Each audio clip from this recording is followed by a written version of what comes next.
سلام له خورشید د 1 بجې خبرونو ته ښه راغلاست. ولسمشر غني وایي په هېواد کې د سولې ټینګښت یوه اړتیا ده څو سراسري ودې ته کافي فرصت وموندل شي. ښاغلي غني تېر مازدیګر په هرات کې له بېلابېلو اقشارو سره په کتنه کې زیاته کړه چې دمګړۍ د سولې مشري او مالکیت د افغان حکومت په لاس کې دی او د افغانانو له غوښتنې پرته به د سولې هیڅ تړون د پردې تر شا ونه شي او د دې بهیر په اړه هره پرېکړه به پارلمان او د خلکو په رایه تصویب شي. ولسمشر همداراز افغان میرمنو ته ډاډ ورکړ چې په سوله کې به د هغوی په برخلیک لوبې ونه شي.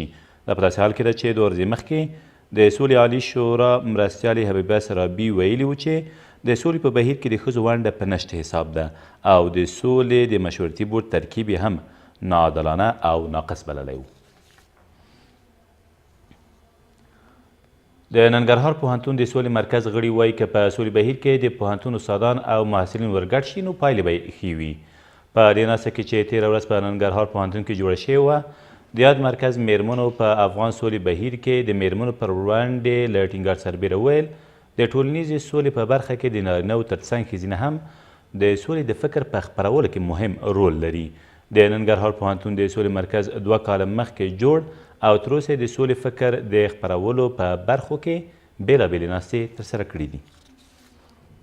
دغسې چاپیریال رامنځته کول د ټول هیواد په کچه باندې ذهنونه برابروي د خلکو او لږ تر لږه د یو سوله ییز چاپیریال د جوړېدو حس ورکوي خلکو ته. که په حکومتي بحث کې وایي یا په د سیاسي سوله کې موږ وایي باید ښځو ته مشارکت او ګډون ډېره برخه ورکړل شي خو لکه څرنګه چې دغه برخه ورته ورکړل شوې خو په دومره ښه توګه نه ده ورکړل شوې.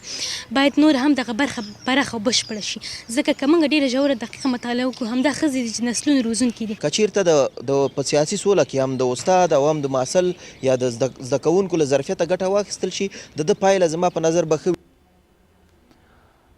په کابل کې د اروپایي ټولنې سفیر له افغانستان سره د دغې ټولنې د همکاریو د دوام ډاډ ورکړ.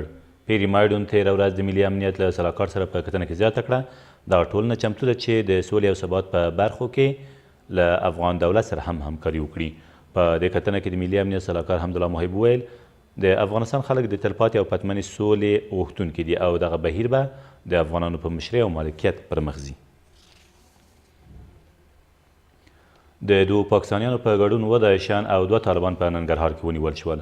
د ننګرهار والي وایي دغه کسان د جلال آباد ښار بهسودو خوږیاڼو نازیانو او غنیخیلو ولسوالیو له شاوخوا سیمو د څرګر ملي ادارې په بېلابېلو عملیاتو کې نیول شوي دي. د نوموړي په وینا نیول شویو کسانو د تخریبي کړنو له ترسره کولو سربیره د جلب او جذب او مالي امکاناتو راټولولو مسؤلیت هم درلود. او ملي دفاع وزارت ادعا کوي چې د افغان ځواکونو په تازه عملیاتو کې 44 وسلوال مخالفین وژل شوي دي. په دې عملیاتو کې چې په تېرو 4 ساعتونو کې د 8 ولایتونو په شاوخوا سیمو کې ترسره شوي 11 نور وسلوال مخالفین هم ټپیان شوي دي. د ملي دفاع وزارت په خبرپاڼه کې په دې اړه چې آیا په دې عملیاتو کې افغان ځواکونو ته زیان اوښتی او که نه څه نه دي ویل شوي.